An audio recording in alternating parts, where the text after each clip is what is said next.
Student, जैसा कि आपको पता है कि हमारे सिंथेसिस चल रहे हैं और पीछे हमने अभी सिंथेसिस में पढ़े थे कॉम्प्लेक्स सेंटेंस। और कॉम्प्लेक्स सेंटेंस में मैंने आपको बताया था कि जो कॉम्प्लेक्स सेंटेंस होते हैं वो हम दो या दो से अधिक सिंपल वाक्यों को जोड़कर एक कॉम्प्लेक्स सेंटेंस बनाते हैं।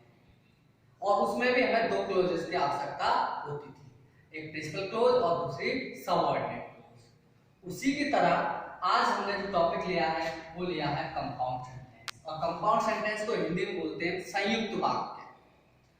कॉम्प्लेक्स को मिश्रित वाक्य बोलते हैं और कंपाउंड को संयुक्त वाक्य बोलते हैं। अर्थात आज कंपाउंड सेंटेंस है और कंपाउंड सेंटेंस को भी हम दो या दो से अधिक सिंपल वाक्य जोड़कर एक कंपाउंड सेंटेंस बनाना सीखना। ठीक, तो इस जैसे कि इस कॉम्प्लेक्स सेंटेंस को बनाने के लिए हमें दो क्लोजेस की जरूरत होती है, तो उसी प्रकार से कॉम्प्लेक्स सेंटेंस को बनाने के लिए भी हमें दो क्लोजेस की जरूरत होती है। एक होती है प्रिंसिपल क्लोज और दूसरी की जरूरत होती है हमें कोऑर्डिनेट क्लोज। उसमें सबऑर्डिनेट क्लोज की जरूरत थी, इसमें कोऑर्डिनेट क्लोज की हमें जरूरत पड़ेगी। ठीक है, अब जब कोऑर्डिनेट क्लोज कैसे बनती है, तो उस कोऑर्डिनेट क्लोज को बनने के लिए हमें कुछ कंजंक्शंस की आवश्यकता होती है, कुछ संयोजक की आवश्यकता होती है। और वो कंजंक्शंस कौन से कहलाते हैं? वो कंजंक्शन कहलाते हैं कोऑर्डिनेटिंग कंजंक्शन। वो क्या कहलाते हैं? Coordinating conjunction. ठीक है, वो कंजंक्शंस कहलाते हैं कोऑर्डिनेटिंग कंजंक्शन।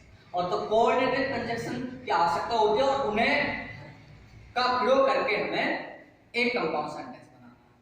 अब कोऑर्डिनेट कंजंक्शन को भी हम चार भागों में विभाजित कर सकते हैं। और वो चार भाग कौन से होते हैं? जैसे कि आपको बोर्ड पर दिख रहा है कि पहला होता है आपका कम्युलेटिव कंजंक्शंस। और कम्युलेटिव कंजंक्शंस क्या होते हैं? कम्युलेटिव कंजंक्शन वे कंजंक्शंस होते हैं जो समानता का भाव प्रकट करते हैं। ऐसे शब्द जो समानता, इक्वलिटी को प्रकट करते हैं।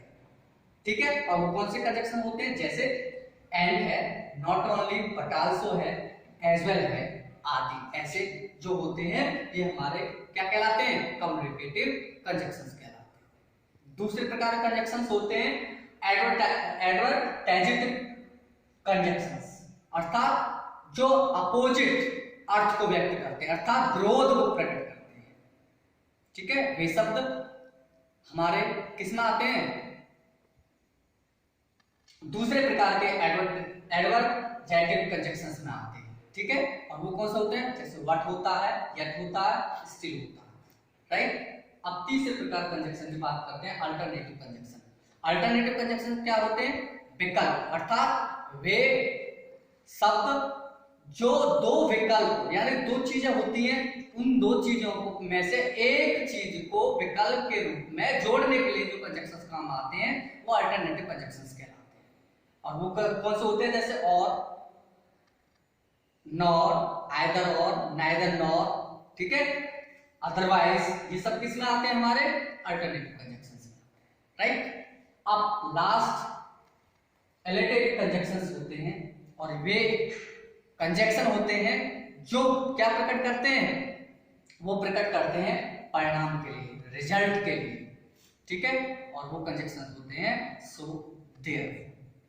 अब इन सभी कंजंक्शंस के प्रयोग से हमें दो या दो से अधिक सिंपल वाक्यों को जोड़कर एक सिंपल वाक्य बनाना है। सॉरी, एक सिंपल नहीं, कंपाउंड सेंटेंस बनाना। ठीक है, अब आगे देखते हैं किस प्रकार से चार कंजंक्शंस के बारे में मैंने बात कर रहा था आपको, और उन चारों प्रकार के कंजंक्शन का प्रयोग करके हम कंबाइंड देखेंगे, अलग अलग तो नहीं देखेंगे कि ये एक तरीके से हम देखते हैं। ठीक है, तो सबसे पहले मैं लूं, मान लो एंड, और एंड मींस होता है आपका और का प्रयोग कहां करते हैं, कैसे करते हैं? यानी कि यह आता है दो समान शब्दों या वाक्यों को जोड़ने के लिए।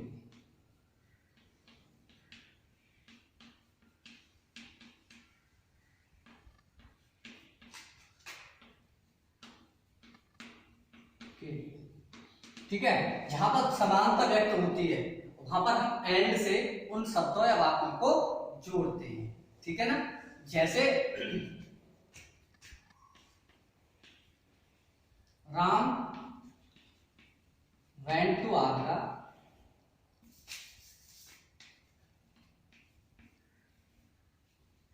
ठीक है, मोहन went to,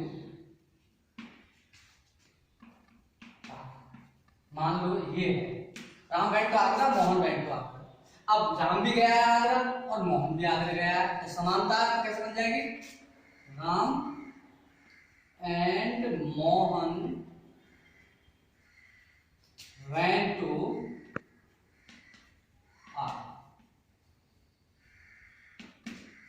ठीक, तो हमने एंड से वाक्य को जोड़ दिया, शब्दों को जोड़ दिया। ठीक, अब दूसरा आता है हमारा एज वेल एज। इसका मतलब भी हमारा और ये भी समानता के लिए,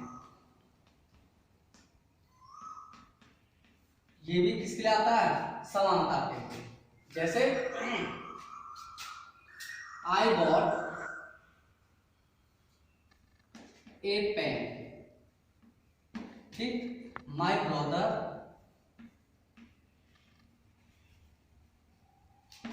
bought it।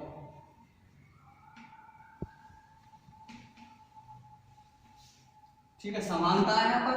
I bought a pen, my brother bought a pen, समानता है। तो I as well as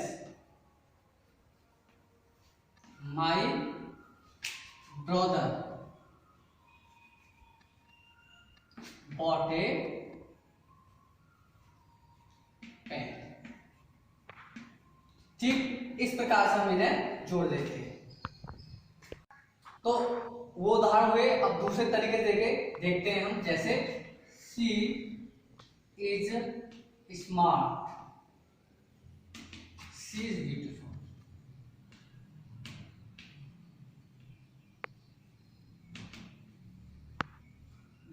ये है दो बात, ठीक है, यानी कि वो स्मार्ट भी है और ब्यूटीफुल भी है। सीधी सी बात, समानता है, तो कैसे जोड़ देंगे? She is smart as well, गुणों की समानता है, एज वेल एज ब्यूटीफुल।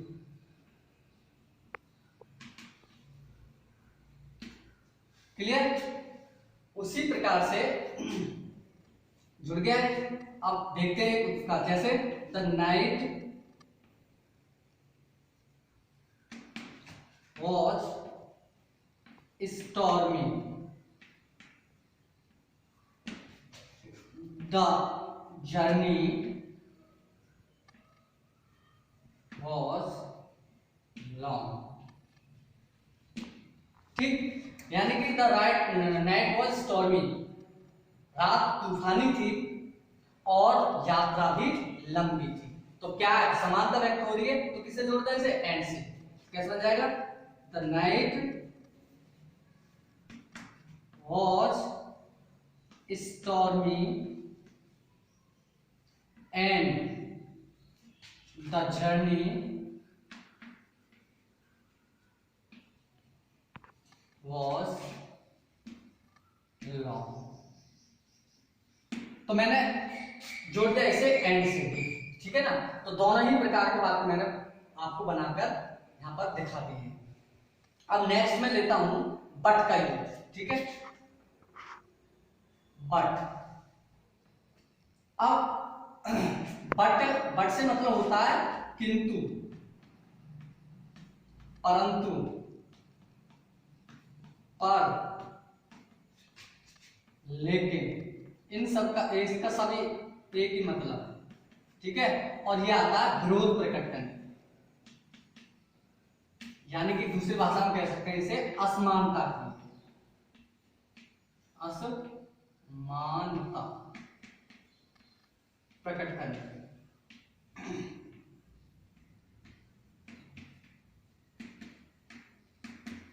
ठीक है, जहां असमानता प्रकट होती है वहां बट का यूज करते हैं। जैसे he worked very hard,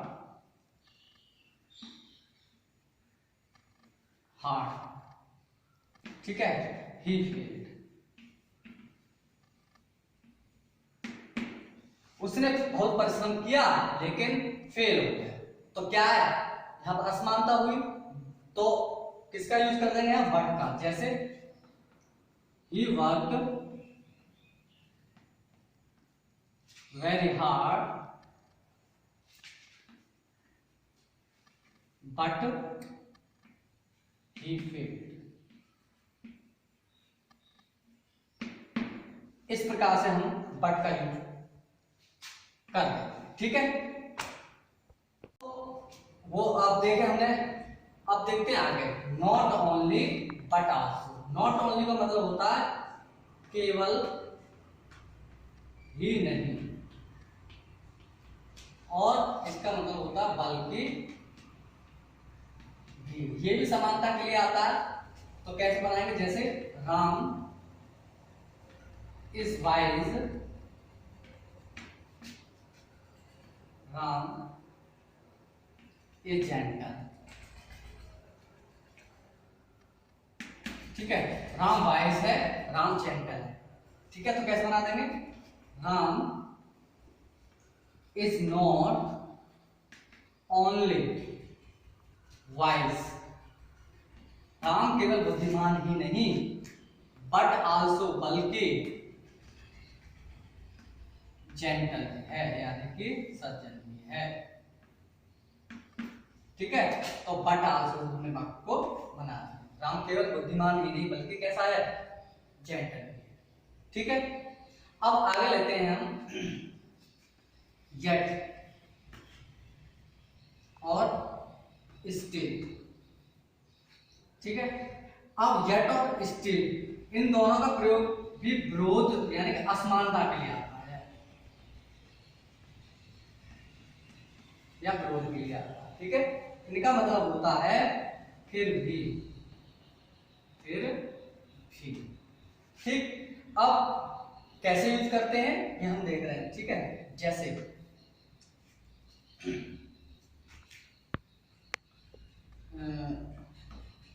he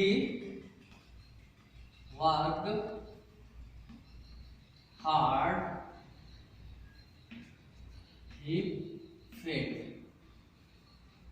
same सा मैंने ले लिया है, कोई नहीं। तो ही वर्कड हार्ड, उसने परिश्रम किया, वह फेल हो गया। असमानता हो गई, परिश्रम किया लेकिन परिणाम क्या मिला, क्या असमानता रही, फेल हो जाना। तो येट का प्रयोग कर देंगे। तो he worked hard yet fail, yet he fail, ठीक। अब ऐसा ही बन जाएगा, स्टिल से सेम है ना। तो he worked hard still he failed, ठीक। इस प्रकार से हम स्टिल और येट का प्रयोग करके भी हम दो या दो से अधिक सिंपल वाक्यों को जोड़कर एक कंपाउंड सेंटेंस बना लेते हैं। इस प्रकार से अब आगे के हम कंजक्शंस लेते हैं जिससे हमें कंपाउंड सेंटेंस बनाने हैं। आइदर और, नाइदर नॉर, अदरवाइज, नॉर, और, ठीक। अब इन कंजक्शन का प्रयोग भी हम किस लिए करते हैं, इनका प्रयोग करते हैं विकल्प के लिए, ठीक है ना। किसके लिए करते हैं इनका प्रयोग,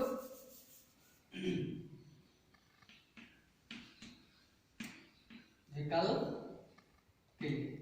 जहां पर विकल्प प्रकट होता है वहां हम इन शब्दों का प्रयोग करते हैं, अर्थात ये शब्द विकल्प बताते हैं, ठीक है। अब जैसे एग्जाम्पल में देखेंगे हम, यू गो, तुम जाओ, लेट मी गो, मुझे जाने दो। अब इसमें विकल्प हो रहा, तुम जाओ और मुझे जाने दो, ठीक। तो कैसे बन जाएगा, सारे में अभी ये करके बताता हूं। जैसे आइदर यू गो या तो तुम चले जाओ, ठीक है ना, और क्योंकि आइदर के साथ और जरूर आएगा, आइदर यू गो और लेट मी गो, या फिर मुझे जाने दो। तो आइदर और आइदर के साथ और आएगा, या इसका मतलब होता है या तो, और इसका मतलब होता है या। उसी प्रकार से नाइदर का होता है ना तो, और नॉर का मतलब होता है ना, ठीक है। अब देखते हैं, जैसे यू गो और लेट मी, तुम चले जाओ या मुझे चले जाने दो, और का प्रयोग कर दिया हमने, ठीक है। या फिर हम ऐसे भी बना सकते हैं, कैसे, जैसे neither, NEITH, neither you go, ना तो तुम जाते हो, नॉर ना लेट मी गो, ना मुझे जाने देते हो, ठीक है। ना तो तुम जाते हो, ना मुझे जाने देते हो। तो इस प्रकार से हम इनका प्रयोग हम विकल्प रूप में ऐसे कर देते हैं। अब दूसरी बात आती है, आगे देखते हैं एग्जांपल। जैसे मान लो शी वॉज, नहीं, मेक हेस्ट, जल्दी करो या जल्दी चलो, फादर विल बी एंग्री, ठीक है, जल्दी करो पिताजी नाराज हो जाएंगे, ठीक है। तो इसमें क्या आ रहा है, विकल्प आ रहा है, तो कैसे करेंगे, मेक हेस्ट, अदरवाइज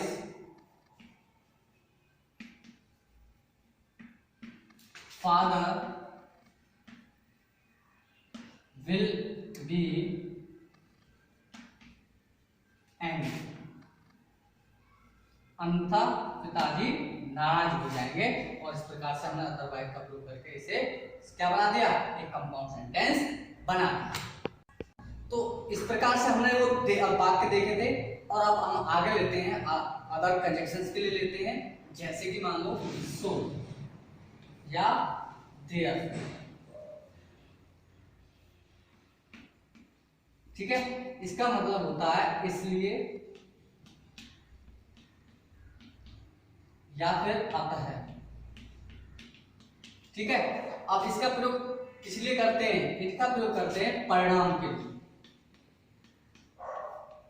परिणाम व्यक्त करते हैं,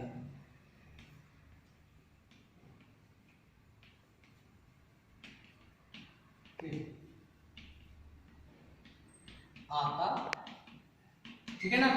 यानी कि ये शब्द किसको प्रकट करते हैं, परिणाम के लिए, रिजल्ट के लिए, ठीक है। तो उस कंडीशन में हम कंपाउंड सेंटेंस कैसे बनाएंगे, ये देखते हैं। जैसे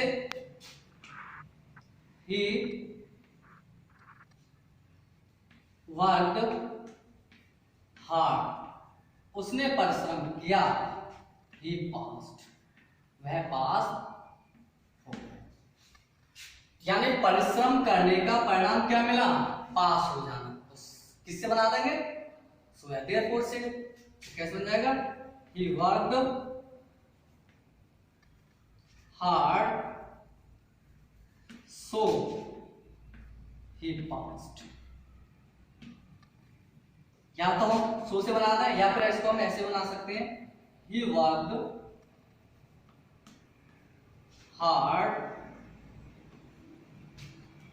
therefore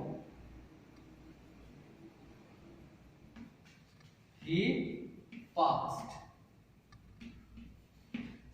तो हमने therefore से इस वाक्य को बना दिया।